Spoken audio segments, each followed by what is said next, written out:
This weekend, the eyes of a deeply worried world are fixed squarely on Berlin. This is not another round of diplomatic theater staged for photo opportunities and non-committal joint statements. What begins Saturday morning is an extraordinary and dangerous convergence of geopolitical forces, an absolute high-stakes gamble where the future architecture of European security will either be rebuilt or utterly shattered. We are watching the international page turning in real time. The key player, the central architect of this pressure cooker moment, is Donald Trump, and his demands are hardening into posture even before President Zelenskiy steps off the plane. This is not a negotiation. It is an ultimatum delivered under the guise of talks. It is the raw force of political will being applied directly to Kyiv, a will that dictates an immediate halt to all forward offensive operations, a de facto recognition of lines of control drawn in blood and mud, and a binding commitment to a long-term frozen conflict scenario. Sources confirmed late last night that the primary demand, the non-negotiable term that acts as the tripwire for continued American security aid, is simple: stop shooting or stop receiving weapons. The timeline is measured in hours, not weeks. This rapid shift, this dizzying pivot from robust, unwavering support to existential pressure, has sent shockwaves through NATO capitals and has been described by European diplomats as an unprecedented political ambush. The speed at which this crisis has materialized underscores the severity of the challenge facing the Ukrainian delegation. The pressure is intensified exponentially by the very real threat of further escalation should Kyiv refuse the terms. We are not just discussing a cutoff of javelins and artillery shells that are currently flowing through the logistics chain. The threat landscape has broadened dramatically. Intelligence signals and confirmed diplomatic chatter suggest that refusing Trump's terms could immediately unleash economic and strategic consequences designed to inflict meaningful operational damage on Ukraine's ability to wage war unilaterally, or even survive the coming winter without guaranteed external support.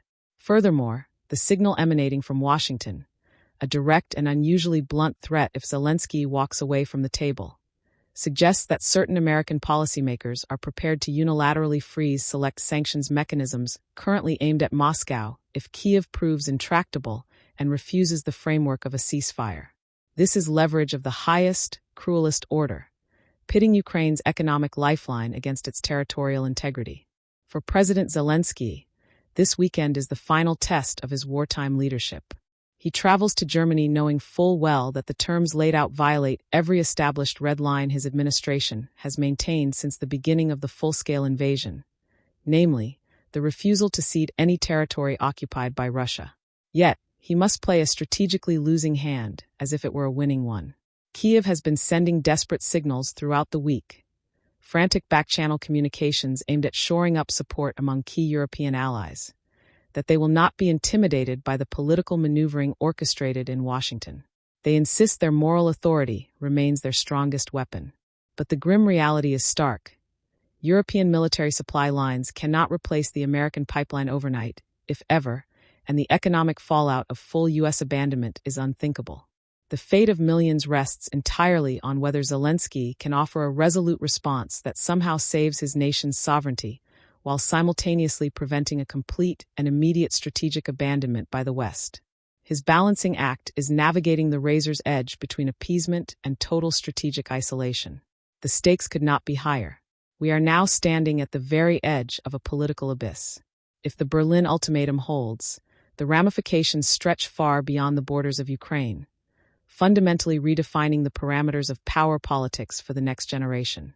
It will establish a dangerous precedent that aggression, if sustained long enough, can dictate terms to a sovereign nation protected only by treaties and the dwindling commitment of its allies. The world holds its breath, waiting for the sound that will signal either a forced and fragile peace or the immediate, terrifying acceleration of global conflict due to America's withdrawal of its protective shield.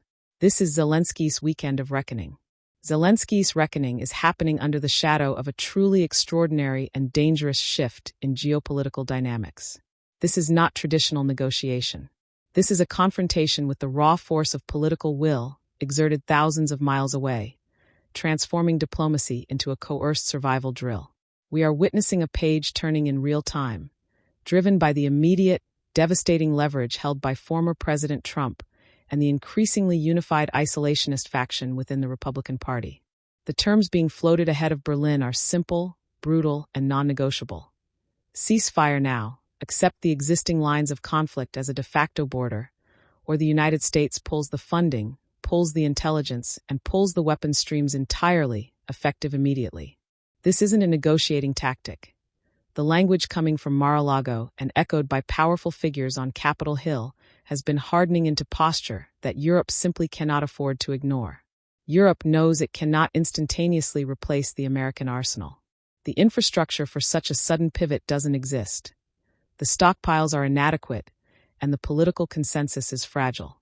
Their fear is palpable. A unilateral U.S. withdrawal does not create a stalemate. It guarantees an immediate and catastrophic escalation by Russia, moving from grinding, attritional warfare to targeted strikes designed to inflict meaningful operational damage across the entire Ukrainian infrastructure within weeks. This is why the pressure on Zelensky from key European capitals is now intense.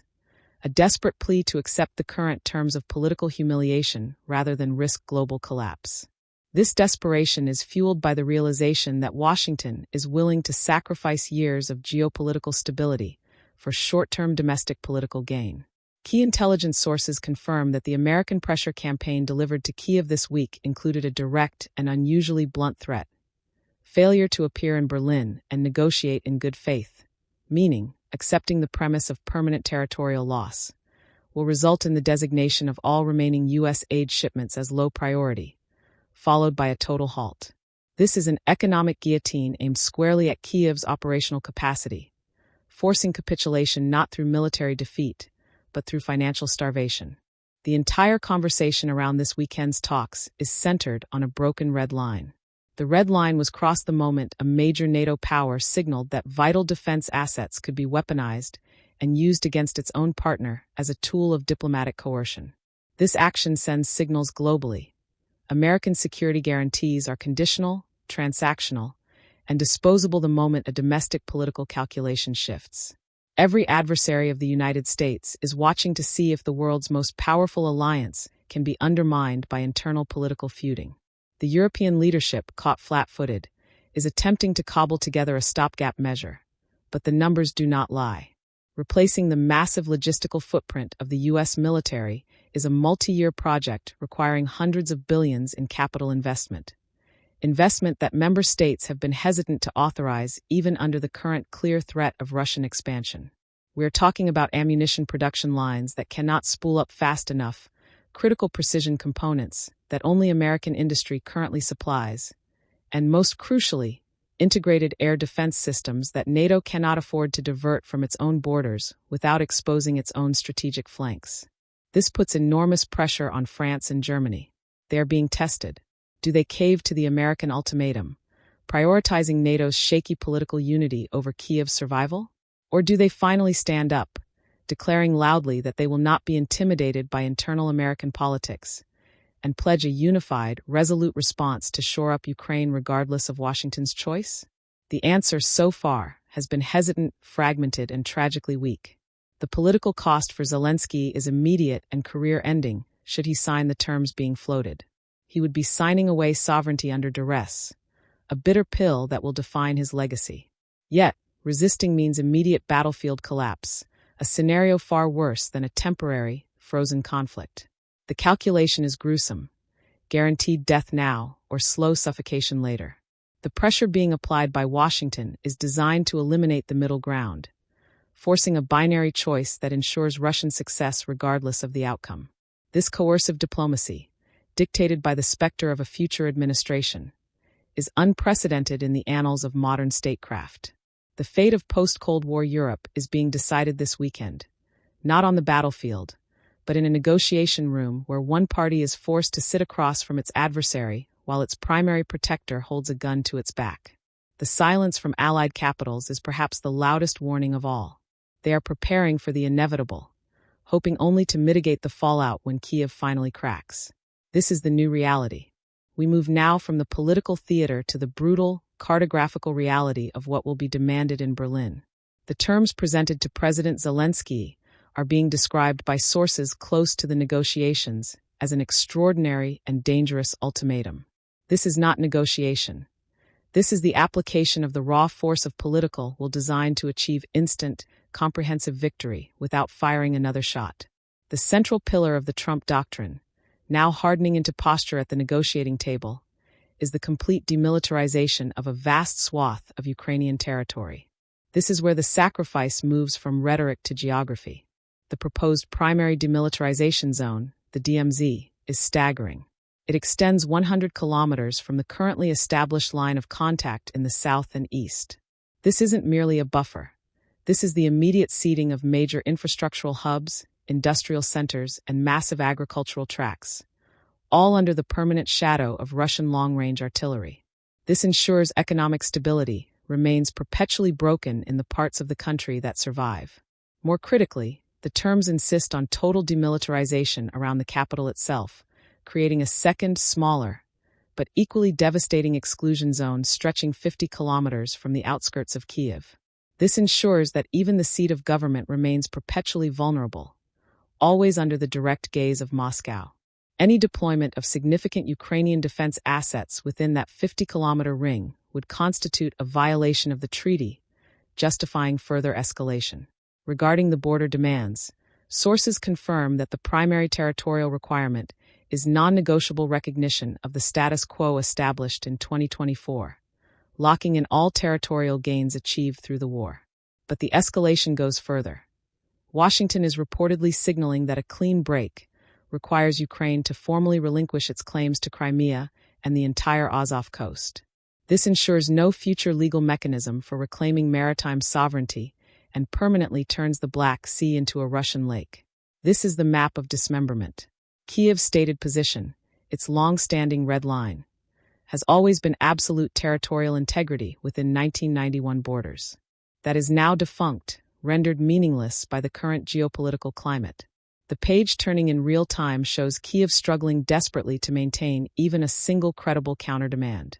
Their new, revised red line, the one they are fighting tooth and nail to hold, is threefold. First, absolutely no formal surrender of proximity to the capital city, meaning the 50-kilometer Kyiv DMZ must be rejected or significantly narrowed. Second, guaranteed freedom of navigation in the Black Sea, a guarantee that the U.S. will likely refuse to enforce unilaterally, but which Kyiv insists must be written into the treaty. And third, the explicit right to self-defense via unrestricted domestic arms production, even if foreign military aid is curtailed entirely. But this is precisely where the American pressure becomes a direct and unusually blunt threat. If Kyiv rejects the core DMZ terms, the 100-kilometer buffer, and the effective surrender of the Azov coast, Washington signals that future Russian actions will not be sanctioned or condemned, let alone deterred. Specifically, future long-range strikes designed to inflict meaningful operational damage on Ukraine's vital infrastructure, dams, major power grids, and critical transportation nodes, will be viewed as inevitable responses to Kyiv's failure to embrace peace. The implication is stark and terrifying. Accept the boundary of sacrifice now, or face a total collapse later, unaided and abandoned. We are witnessing the forced international dismemberment of a sovereign state, justified under the guise of ensuring peace. Zelensky knows he must walk a razor's edge. If he accepts these boundaries, the sacrifice becomes permanent. If he rejects them, the punishment from both sides will be swift and total. Kyiv is trying desperately to show the world that it will not be intimidated. We expect a highly publicized, resolute response within the next 48 hours, detailing the non-negotiables. But the reality is that the map of sacrifice is already drawn. The ink is drying in Berlin. This is the moment the geopolitical atlas is redrawn forever. The geopolitical atlas is being redrawn, but the cartographers are fighting amongst themselves. This Berlin negotiation is not a single, contained event. It is the catalyst for the greatest schism the Western world has faced since the Suez Crisis. What we are witnessing is the dismantling of the post-1949 collective defense architecture. President Trump's demands, characterized by observers in Brussels as an extraordinary and dangerous deployment of the raw force of political will, are designed not just to end the war in the East, but to force a painful and potentially irreversible restructuring of NATO itself. The frontline states, Poland, the Czech Republic, and the Baltic Trio, are in open panic. For them, the proposed terms are not a ceasefire.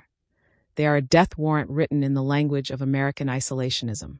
They argue that conceding land and normalizing the illegal occupation of sovereign Ukrainian territory draws a red line that cannot be uncrossed. If aggression is rewarded, the entire security framework of Central and Eastern Europe collapses. This is why the internal dissent within NATO is so vicious, so immediate. The page is turning in real time, and the unity that defined the alliance for generations is shattering, hardening into posture of fundamental opposition between Washington and its most vulnerable European allies. The internal crisis has already inflicted meaningful operational damage. We are learning that the immediate halt of certain U.S. logistical and intelligence sharing operations with Warsaw and Tallinn over the last 72 hours was a targeted punitive measure, a show of force designed to silence European opposition ahead of this weekend's talks. This was a direct and unusually blunt threat from the White House, signaling that any attempts by NATO members to interfere with the proposed Berlin framework would lead to severe, individualized consequences. This is the ultimate prize for Moscow. Russia does not need to win a decisive battlefield victory if it can achieve the complete political emasculation of its primary adversary. The signals are undeniable. The Kremlin is keenly observing how deeply the divisions run. If Washington mandates concessions on Ukrainian territory, the foundation of Article 5, that an attack on one is an attack on all, is rendered meaningless. Why would nations pledge to defend territory if the U.S. is willing to pressure allies to surrender it under duress? The threat of escalation is everywhere. We understand that several northern European nations, Norway, Finland, and Sweden, are discreetly exploring enhanced defense cooperation agreements outside the current NATO structure, fearing the entire organization is becoming politically toxic and unreliable. The fear is palpable. If the U.S. abandons the core principle of territorial integrity for Ukraine, who is next? The answer, according to intelligence assessments leaked to our team this morning, is Moldova, Georgia, and potentially the Suwalki Gap. The failure in Berlin would essentially greenlight further Russian adventurism, backed by the knowledge that the collective West cannot mount a coherent, unified response. This fracturing moment empowers Russia financially, politically, and strategically. It dissolves the sanctions regime's credibility. It forces Germany and France to choose between the Atlantic anchor and a desperate attempt to forge a new, purely European defense identity that lacks the nuclear shield provided by the United States. This situation is an unprecedented escalation in internal Western tension. But not everyone is prepared to capitulate. We are hearing that a coalition of 11 nations is preparing to issue a joint statement declaring that regardless of the terms dictated in Berlin, they will continue to fund and arm Kyiv, turning the negotiation into a permanent, multi-speed schism within NATO. They aim to show the world that they will not be intimidated and that their commitment to European security remains intact. This resolute response is highly risky, challenging the American president directly, placing the immediate future of the entire transatlantic alliance into catastrophic jeopardy. The stakes are not merely geopolitical, they are existential. The world is watching to see if NATO will survive the weekend intact, or if Berlin becomes the epitaph for the Western post-war project.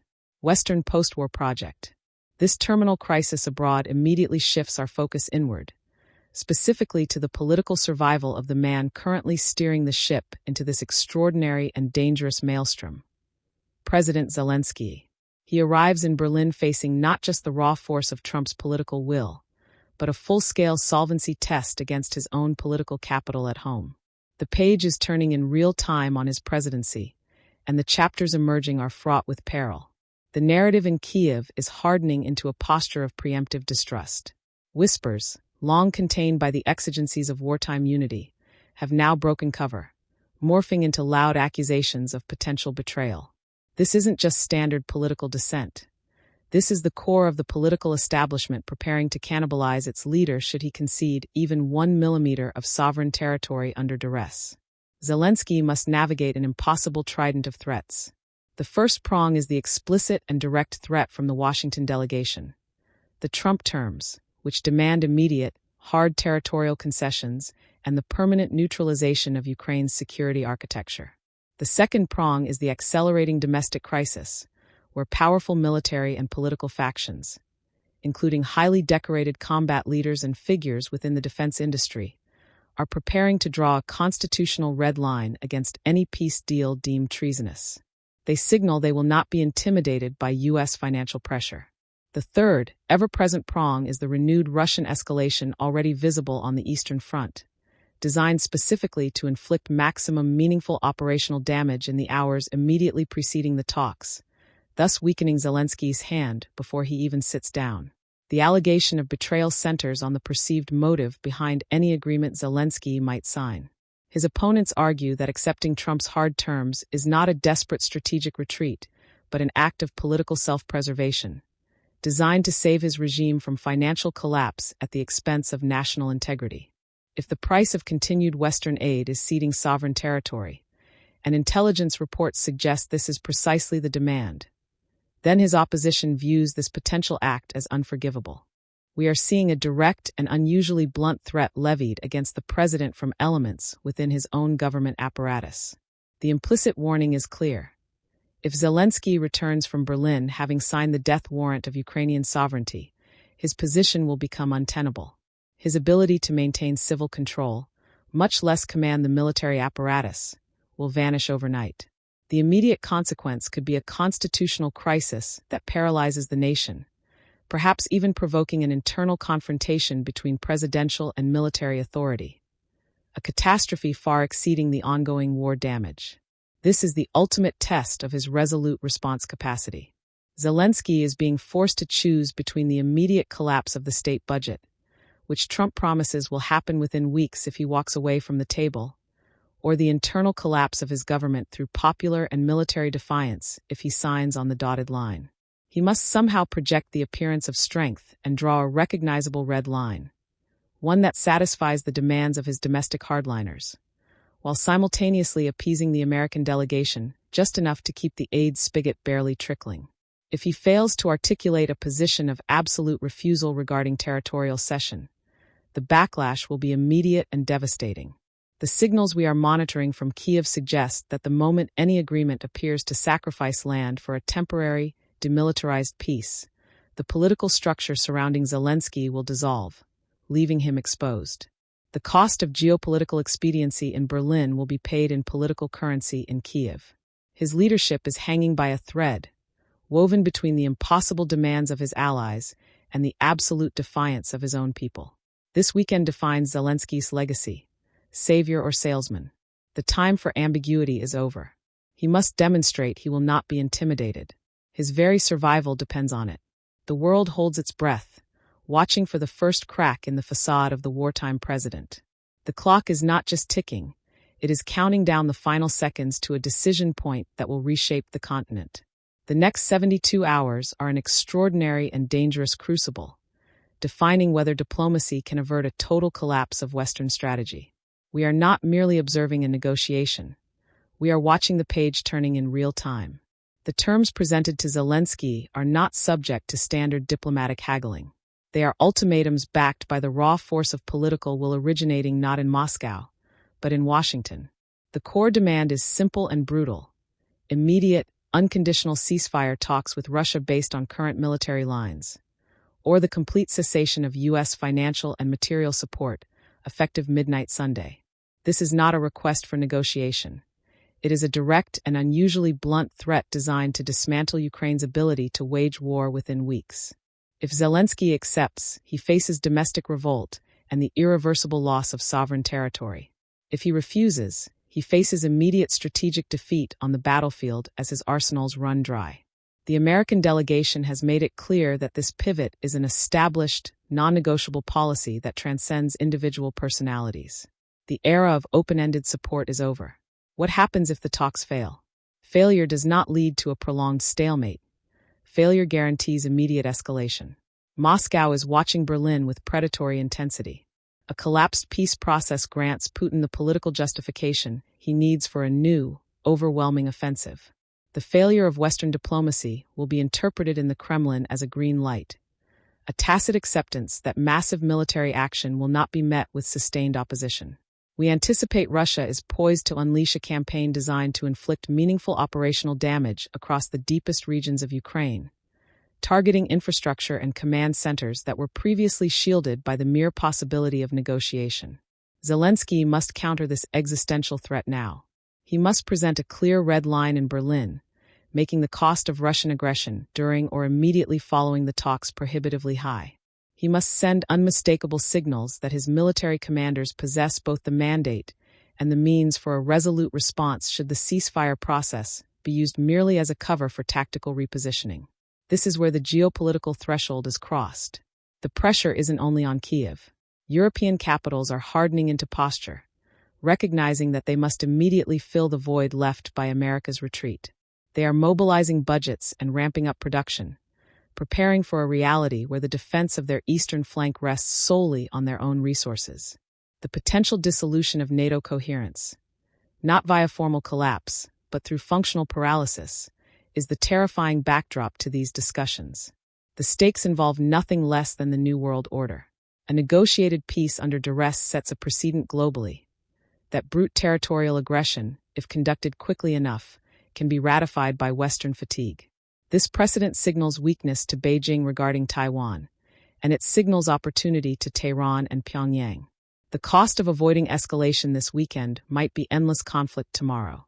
Zelensky must look into the eyes of his counterparts and prove that he will not be intimidated, regardless of the staggering pressure from both the East and the West. His defiance of the hard terms, if backed by a credible path forward with European and independent funding, could ironically save the alliance structure currently threatening to fracture him. His refusal must be coupled with an immediate, proactive diplomatic offensive targeting his European allies, solidifying billions in emergency aid to offset the projected U.S. cutoff. The time for high-level declarations is over. The time for maneuvering is gone. The decisions are being etched into stone right now, behind closed doors in Berlin. Every word spoken this weekend, every concession considered, every single point of resistance offered, will determine whether the world enters an era of fragile peace or leaps headlong into years of geopolitical chaos. The clock is ticking to midnight Sunday. We are on the precipice,